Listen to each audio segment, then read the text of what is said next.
ప్రస్తుతం మనం ఉస్మానియా యూనివర్సిటీలో ఉన్నాము. సో ఉస్మానియా యూనివర్సిటీలో గత 2 రోజుల నుంచి కూడా విద్యార్థి నాయకులంతా ఆందోళన చేస్తూ ఉన్నారు. సో ఒక సర్క్యులర్ జారీ అయింది. ఇక్కడ ఎటువంటి నిరసనలు, ధర్నాలు, మీటింగులు చేసుకోవచ్చు ఆర్ట్స్ కాలేజ్ ముందంటూ ఒక సర్క్యులర్ జారీ చేయడం జరిగింది వీసీ. సో ఈ సర్క్యులర్ మీద పెద్ద ఎత్తున విద్యార్థి సంఘాలంతా కూడా భగ్గుమంటా ఉన్నాయి. సో ఒకసారి మాట్లాడదాం. ఏబీపీకి సంబంధించిన వాళ్ళ నాయకులంతా ఉన్నారు, ఏబీపీ స్టూడెంట్ ఆర్గనైజర్స్. సో నిన్న కూడా అన్ని విద్యార్థి సంఘాలు కూడా నిరసన వ్యక్తం చేయడం జరిగింది. సో ప్రధానంగా ఏంది అసలు ఎందుకు ఈ వీసీకి సంబంధించినటువంటి స్టేట్మెంట్ చూస్తూ ఉంటే ఏమనిపిస్తుంది, ఎందుకు ఇక్కడ నిరసనలు ధర్నాలు చేద్దాం? ఇది ముమ్మాటికి నియంతృత్వ పాలన కొనసాగించడమే. మనం అందరం చెప్పుకున్నాం ప్రజాపాలన అని. ఈరోజు రేవంత్ రెడ్డి గవర్నమెంట్ చేత ఎన్నుకోబడ్డ వీసీ కుమార్ గారు యూనివర్సిటీలో మరెన్నడూ లేని విధంగా వందే మాతర ఉద్యమం నుండి మొదలు పెడితే తెలంగాణ ఉద్యమం వరకు కూడా ఇలాంటి సర్కులరు అప్రజాస్వామికంగా ఎప్పుడు కూడా రాలేదు. ఈరోజు ఈయనేదో కొత్త వర్గాలు చేస్తా, కొత్త ప్రభుత్వం వచ్చింది, ప్రజాపాలన, విద్యార్థులు బాగు చూస్తా అన్న ఈ యొక్క వీసీ కావచ్చు, ఇక్కడ రేవంత్ రెడ్డి కావచ్చు, ప్రజాస్వామ్యాన్ని కూని చేయడమే ఇలా మోడీ లక్ష్యంగా పెట్టుకున్నారు. ఈరోజు విద్యార్థులు గొంతెత్తద్దు, నినదించద్దు, సమస్యల మీద అడగద్దు, ధర్నాలు చేయొద్దు, రాస్తారోకాలు చేయొద్దు అంటే ఆనాడు తెలంగాణ ఉద్యమం కూడా ధర్నాలు, రాస్తారోకాలు, ఎజిటేషన్లు, నిరాహార దీక్షలు ఇలా అనేక ఉద్యమాలు చేస్తూనే వచ్చింది. ఆ రోజు వందే మాతర ఉద్యమంలో కూడా ఇక్కడ ఉన్న వీసీ కావచ్చు అనేక మంది కూడా ఈరోజు ఇలాంటివి చేయవద్దన్నప్పుడు కూడా విద్యార్థులందరూ ఏకమై మెస్సులకు తాళాలేసి మేమందరం కూడా తెలంగాణ తెచ్చుకోవాలి, స్వాతంత్రం గురించి పోరాడాలనే లక్ష్యంతో ముందుకు పోయి పోరాడిన తర్వాత ఒక ఉద్యమ స్ఫూర్తితో ఏర్పడ ఈ యొక్క ఉస్మానియా సిటీలో ఈనాడు ఉద్యమాలు చేయొద్దు, ఈ యొక్క ఉద్యమాలు నరికట్టాలి, ప్రజాస్వామ్యాన్ని కూని చేయాలనే లక్ష్యంగా ఈ యొక్క వీసీ పరిపాలిస్తుంది. కాబట్టి ఇప్పటికైనా ఈ యొక్క వీసీ సర్కులర్ వెనక్కి తీసుకొని విద్యార్థులకు క్షమాపణ చెప్పాలని ఏబీపీ డిమాండ్ చేస్తుంది. సంఖ్యలు ఏంది, ఈ మాస్క్ ఏంది, ఎందుకు ఈ సంఖ్యలు దేనికి నిదర్శనం, మాస్క్ దేనికి? అయితే ప్రజాస్వామ్యబద్ధంగా భావ ప్రకటన స్వేచ్ఛ ఈరోజు ఆర్టికల్ 19 ప్రకారం అందరికీ ఉంది. కాకపోతే ఉస్మానియా సిటీలో విద్యార్థులకు భావ ప్రకటన లేదని సర్క్యులర్లో జారీ చేయడం జరిగింది.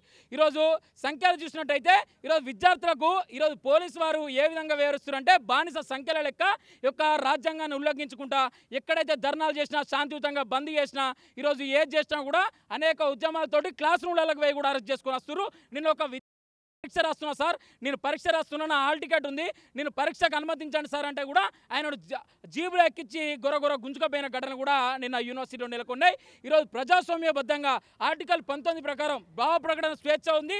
ఈరోజు శాంతియుతంగా నిరసన కార్యక్రమాలు కావచ్చు, ఈరోజు నా యొక్క హక్కుల గురించి అడిగే స్వేచ్ఛ మాకు ఉంది కాబట్టి శాంతియుతంగా చేస్తున్నాం. కాబట్టి ఇప్పటికైనా ఈ యొక్క సర్కులర్ వెనక్కి తీసుకొని ప్రజాస్వామ్యంగా అందరం కూడా ముందుండి సమిష్టిగా యూనివర్సిటీ యాజమాన్యం కావచ్చు, విద్యార్థులు ముందుకు పోదాం, యూనివర్సిటీ అభివృద్ధి గురించి నిధులు తెచ్చుకుందాం. ఈరోజు పెండింగ్లో ఉన్న స్కాలర్షిప్ కావచ్చు, బోధన సిబ్బంది కావచ్చు, ఈరోజు హాస్టల్లో వసతులు కావచ్చు, ఇలాంటి వాటి గురించి అందరం కలిసిమెలిసి అడుగుదాం. కానీ ఇలాంటి అప్రజాస్వామికంగా సర్కులర్ని ఇంకోసారి తేవద్దు. యూనివర్సిటీ అభివృద్ధి కోసం సర్కులర్ తేవాలి కానీ ఈరోజు అప్రజాస్వామిక సర్కులర్లు వద్దు, యూనివర్సిటీకి నష్టం చేస్తాయని ఈరోజు శాంతియుతంగా ఏబీ ఆధ్వర్యంలో మౌన ప్రదర్శన మరియు ఈరోజు సంఖ్యలు వేసుకొని ఈ యొక్క వీసీ ఇప్పటికైనా సర్కులర్ వెనక్కి తీసుకోవాలని డిమాండ్ చేస్తున్నాం.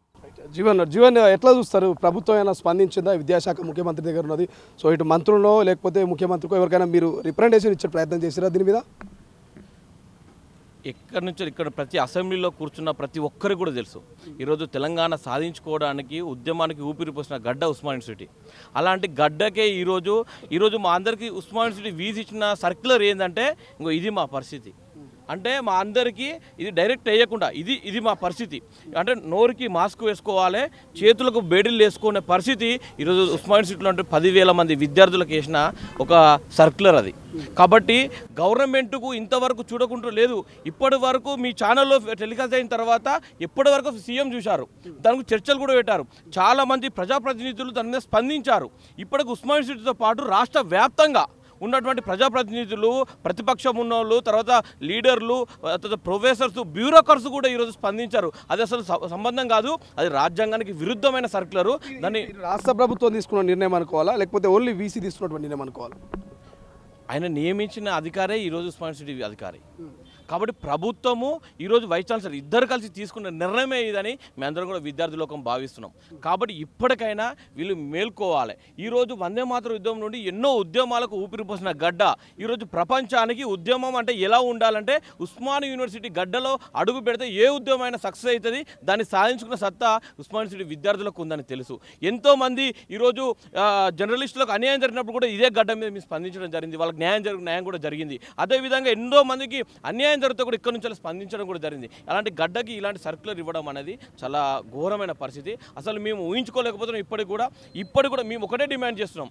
ఎవరైతే ఈరోజు సర్క్యులర్ తీశారో వారు వెంటనే 24 గంటల్లో ప్రెస్ మీట్ పెట్టి ఆ సర్క్యులర్ను వెనక్కి తీసుకుంటున్నాం అనేంత వరకు అఖిల భారతీయ విద్యార్థి పరిషత్ ఈ ఉద్యమాన్ని ఆపేది లేదు.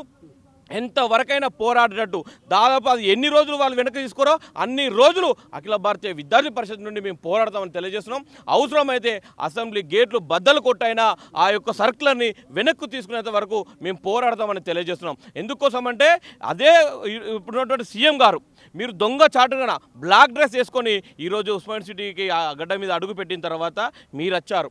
దాని తర్వాత ఎంతోమంది బలమూరు వెంకట్ కూడా ఈ గడ్డ మీదకి వచ్చి పోరాడిన తర్వాత ఆయనకు గుర్తింపు వచ్చింది.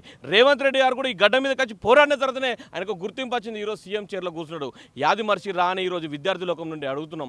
ఎంతోమంది కాంగ్రెస్ ఉన్నటువంటి ఈరోజు మంత్రులందరూ కూడా ప్రజాప్రతినిధులందరూ కూడా ఈ గడ్డకు వచ్చిన తర్వాతనే వాళ్ళకి ఎంతో గుర్తింపు వచ్చిన తర్వాతనే ఈరోజు మీరు ప్రజాప్రతినిధులను మర్చిపోయారు అనేది చాలా సిగ్గుచేటు. ఇప్పుడు వెంటనే మేము ఇంకొకరు కోరుకునేది ఏంటంటే దీనికి ఛాన్సలర్ ఉన్నటువంటి గవర్నర్ గారు వెంటనే స్పందించాలని ఈరోజు విద్యార్థి లోకం నుండి అడుగుతున్నాం.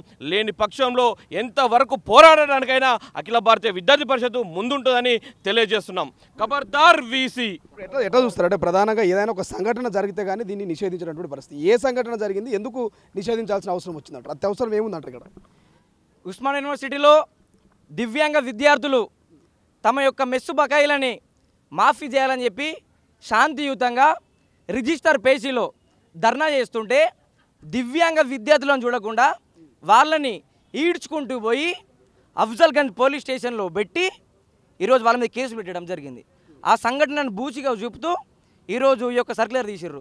రాహుల్ గాంధీ గారు పార్లమెంట్ సమావేశాల్లో భారత రాజ్యాంగాన్ని డాక్టర్ బాబాసాహెబ్ అంబేద్కర్ ఫోటో పట్టుకొని దేశం మొత్తం తిరుగుతూ ఈ దేశంలో రాజ్యాంగం కూనేవుతుంది, ప్రజాస్వామ్యానికి తూట్లు పొడుస్తున్నారని చెప్పేసి అరిచినటువంటి రాహుల్ గాంధీ ఈరోజు తెలంగాణ రాష్ట్రంలో కాంగ్రెస్ పార్టీ అధికారం ఉన్నటువంటి రాష్ట్రంలో ఉస్మానియా యూనివర్సిటీలో ఉద్యమాలు కట్టినటువంటి ఉస్మానియా యూనివర్సిటీలో ఇటువంటి నిషేధాజ్ఞలు విధిస్తే కనీసం మీరు ఇంతకుముందు అడిగిర్రు ఇది వీసీ తీసుకున్న నిర్ణయమా కాంగ్రెస్ పార్టీ అధికారులు తీసుకున్న నిర్ణయమా అని అడుగుతున్నారు. ఈ నిర్ణయం ఈ యొక్క నిషేధాజ్ఞల గురించి నిరసనలు రేవంత్ రెడ్డి చూడలేదా? కాంగ్రెస్ పార్టీ అధికారులు నాయకులు చూడలేదా? వీళ్ళందరూ చూసిరు కదా. అంటే వీళ్ళందరి మీద కనీసం స్పందిస్తలేరంటే ఇది ఖచ్చితంగా కాంగ్రెస్ నాయకుల యొక్క కనసంలో నడుస్తుంది. ఇది ఒకవేళ వారికి ఇన్ఫర్మేషన్ లేకుండా సర్క్యులర్ వచ్చి ఉంటే వారు దీని మీద ఖండించేవాళ్ళు. ఈ యొక్క సర్క్యులర్ వెనక్కి తీసుకోమని వీసీకి చెప్పేవారు. వారు వీసీకి చెప్పడం లేదంటే ఈ యొక్క సర్క్యులర్లో కాంగ్రెస్ పార్టీ నాయకుల హస్తం కూడా ఉంది ఖచ్చితంగా.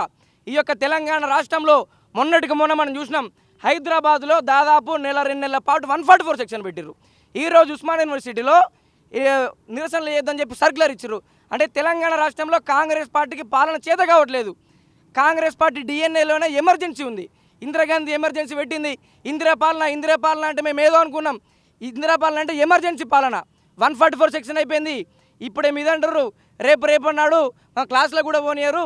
ఇంకోటి ఏంటంటే పెట్టిందే తినాలి, పురుగులు వచ్చిన అడగొద్దు, సార్ క్లాస్ చెప్పకపోయినా అడగొద్దు, మాకు పెచ్చులు మీద పడి తలకాయలు బగిలిన అడగొద్దు, ఫీజులు పెంచిన అడగొద్దు, ఎగ్జామ్ ఫీజులు పెంచిన అడగొద్దు, ఏం అడగొద్దు. యూనివర్సిటీ అధికారులు ఏది చేస్తే అది చూడాలి అంతే. పురుగులు వస్తే పురుగులు తినాలి, పెచ్చుల మీద పెడితే తలకాయ పలగొట్టుకోవాలి, కరెంట్ సైకిల్తో చచ్చిపోవాలి, పాము కాడుతో చచ్చిపోవాలి, అంతే తప్పితే అడిగితే కేసులు పెడతాం, అడిగితే జైల్లోకి పంపిస్తాం.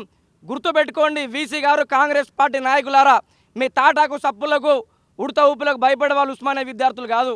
ఏదైతే తెలంగాణ రాష్ట్రాన్ని వందే మాతర ఉద్యమాన్ని నడిపినటువంటి గడ్డ ఉస్మానియా గడ్డ, మహామహుల యొక్క మెడల్ వంచినటువంటి గడ్డ ఉస్మానియా గడ్డ. మీరు వెంటనే ఈ యొక్క సర్క్యులర్ వెనక్కి తీసుకోకపోతే వెనక్కి తీసుకునేంత వరకు ఉస్మానియా యూనివర్సిటీలో ఉద్యమాన్ని కొనసాగిస్తామని చెప్పేసి మేము తెలియజేస్తా ఉన్నాం. పార్టీలకు అతీతంగా ఈ పోరాటం ఉంటుందా, లేకపోతే ఏబీవీపీ మాత్రమే దీన్ని స్టాండ్ తీసుకుంటున్నారు? ఈ యూనివర్సిటీలో ప్రతి విద్యార్థి ఈ యొక్క సర్క్యులర్ పైన స్పందిస్తూ ఉన్నారు, నిరసన తెలియజేస్తూ ఉన్నారు. మేము యాజ్ ఏబీవీపీ జాతీయ విద్యార్థి సంఘంగా మేము మా తరపున ఈరోజు మా యొక్క వాయిస్ వినిపిస్తూ ఉన్నాం. ఈ యొక్క ఏబీవీపీ చేపట్టేటువంటి నిరసన కార్యక్రమంలో భాగంగా ప్రతి ఒక్క విద్యార్థి ఏబీవీపీ గొడుగు కిందికి వచ్చి ఈ యొక్క సర్క్యులర్ని వ్యతిరేకిస్తూ ఉన్నారు.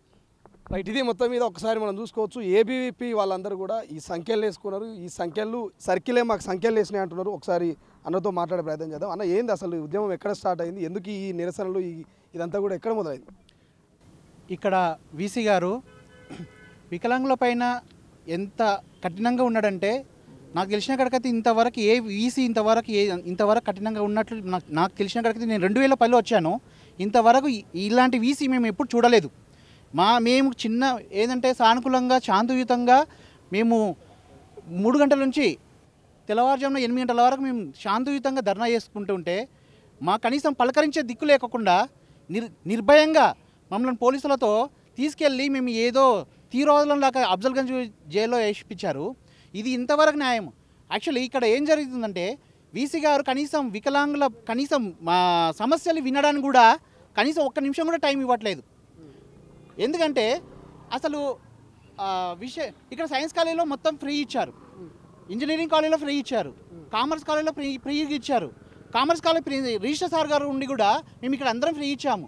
కానీ ఇక్కడ కాశం సారు ఏమంటారు రాంగ్ వెర్షన్లో తీసుకొచ్చి మాకు పెన్షన్ వచ్చే లెక్కలు కూడా వేసి మీకు ఇంత పెన్షన్ ఇంత అమౌంట్ వస్తుంది, ఫెలోషిప్ వస్తుంది, అది వస్తుంది, ఇది వస్తుందని చెప్పేసి ఆ జీవోని కాలరాస్తూ మా మీద కఠినంగా వ్యవహరిస్తున్నాడు ఇక్కడ ప్రిన్సిపాల్. సో మేము ఏమంటున్నామంటే దయచేసి మేము శాంతియుతంగా చేసినాము, మేము శాంతియుతంగానే మేము ఇది చేసాం, కానీ మేము ఎవరికి అన్యాయం చేయలేదు, మేము ఎవరిని ఇబ్బంది. ప్రిన్సిపాల్ కాశం గారు మద్దతుగా ఉన్నారా లేకపోతే వ్యతిరేకంగా ఉన్నారా? మీకు వికలాంగుల పైన అయితే మాకు వ్యతిరేకంగా ఉన్నాడండి. వికలాంగుల పైన అయితే వ్యతిరేకంగా ఉన్నాడు. మాకు న్యాయం చేయాలని ఆయన అనుకోవట్లేదు. చెప్తున్నాను కదండి, వికలాంగుల పెన్షన్ కూడా లెక్క వేసి ఇంత అమౌంట్ కట్టాలని చెప్పేసి మా మెస్ బిల్లులు నిర్భయంగా కట్టించుకోవాలని చూస్తున్నాడు తప్ప మాకు న్యాయం చేయాలని మాత్రం ఆయన ఊహించుకుంటలేడు, అనుకోవట్లేదు కూడా ఫస్ట్ ఆఫ్ ఆల్. ఎందుకంటే పోయినప్పుడల్లా అక్కడ ఉన్న వీసీ అక్కడ ఉన్న ప్రిన్సిపల్స్ అందరూ దాదాపు 10-15 మందిని ఫ్రీగానే పంపించేశారు మా జియో ప్రకారంగా. ఇక్కడ ఉన్న ఈ జియోని ఈయన కేర్ తీసుకోవట్లేదు. అంటే ఏమర్థం? మా మీద కఠినంగా ఉన్నట్లే కదండి. ఇప్పుడు అక్కడ వీసీ ఇప్పుడు ఇక్కడ ఉన్న ప్రిన్సిపాల్ ఒక ఏమైనా యూనివర్సిటీలో అందరి ప్రిన్సిపాల్స్ ఒక్కటే కదా. ఈ కాశం సార్ అయితే ఒక ప్రిన్సిపాల్ ఈయన సపరేట్ కాదు కదా. మేము ఏమంటున్నామంటే దయచేసి ఇది మేము శాంతియుతంగా చేసుకున్నాము, మేము ఎవరిని ఇబ్బంది పెట్టలేదు. దయచేసి ఇలాంటి సర్క్యులర్ని తీసేసి ధర్నాలు కాదు మేము అంటే ఇక్కడ ఏం చేయలేదండి. మేము ముఖ్యంగా కోరుకునేది అంటే వికలాంగుల పైన దయ చూపి మాకు ఉన్న జియో ప్రకారంగా మాకు అమలు చేసి మాకు రిపోర్ట్స్ వచ్చి దాదాపు 6 నెలలు అవుతుందండి, వైవో పెట్టుకోలేదు. సో మాకు న్యాయం జరగాలని చెప్పేసి కోరుకుంటున్నాం. ఇది మొత్తం మీద ఉస్మానియా యూనివర్సిటీ అనేది రోజు రోజుకు నిరసనలు ధర్నాలు వద్దన్నప్పటికీ కూడా నిరసనలు ధర్నాలు ఎక్కువయ్యేటట్టు కనిపిస్తున్నాయి. సో 2 రోజులు అవుతుంది. 2 రోజుల నుంచి కూడా ఇక్కడ ఉన్నటువంటి ఉస్మానియా గడ్డ మీద ఎండ ఎట్లయితే వేడిగా ఉన్నదో విద్యార్థులు కూడా అంతకంటే ఎక్కువ బగ్గుమంటా ఉన్నారు. రేపు దీన్ని ఉద్యమాన్ని ఉధృతం చేస్తాం, ఖచ్చితంగా అసెంబ్లీ గేటు బదులు కొడతామని కూడా వీళ్ళు చెప్తా ఉన్నారు. అందరూ సంఖ్యలు వేసుకొని వచ్చారు. సర్క్యులర్ మాకు సంఖ్యలు వేసిందంటూ కూడా వాళ్ళందరూ కూడా చెప్తున్నటువంటి పరిస్థితి. సో విద్యార్థి సంఘాలు విద్యార్థి నాయకులందరము ఏకమైతాం. వీసీ ఏదైతే సర్క్యులర్ జారీ చేస్తారో ఆ సర్క్యులర్ని వెంటనే దాన్ని ఉపసంహరించుకోవాలి. లేని పక్షాన ఖచ్చితంగా ఈ ధర్నాలు నిరసనలు ఇట్లనే కంటిన్యూ చేస్తామని చెప్తా ఉన్నారు. తెలంగాణ ఉద్యమ చరిత్ర కావచ్చు, లేకపోతే అనేకమైనటువంటి ఏళ్ల చరిత్ర కలిగినటువంటి ఉస్మానియా యూనివర్సిటీలో ఎన్నో ఉద్యమాలు జరిగినాయి, ఎంతోమంది నాయకులు తయారయ్యారు. ఇదొక ఉస్మానియా యూనివర్సిటీ అనగానే ఉద్యమాలకు అడ్డా, ఉద్యమాల గడ్డ అని చెప్తుంటారు. సో అటువంటి యూనివర్సిటీ మీద ఈ రకమైనటువంటి సర్క్యులర్ జారీ చేయడం సరికాదు. రాష్ట్ర ప్రభుత్వము అదేవిధంగా ముఖ్యమంత్రి ఖచ్చితంగా దీన్ని స్పందించి వెంటనే ఈ సర్క్యులర్ను రద్దు చేయాలంటూ చెప్తున్నటువంటి పరిస్థితి. కెమెరా పర్సన్ అజార్తో శ్రీశైలం, తొలి వెలుగు, హైదరాబాద్. ప్రపంచంలో ఏ మూల ఏ క్షణం ఏం జరుగుతుందో వేగంగా తెలుసుకోవడానికి తొలి వెలుగు వాట్సాప్ ఛానల్ని ఫాలో చేయండి.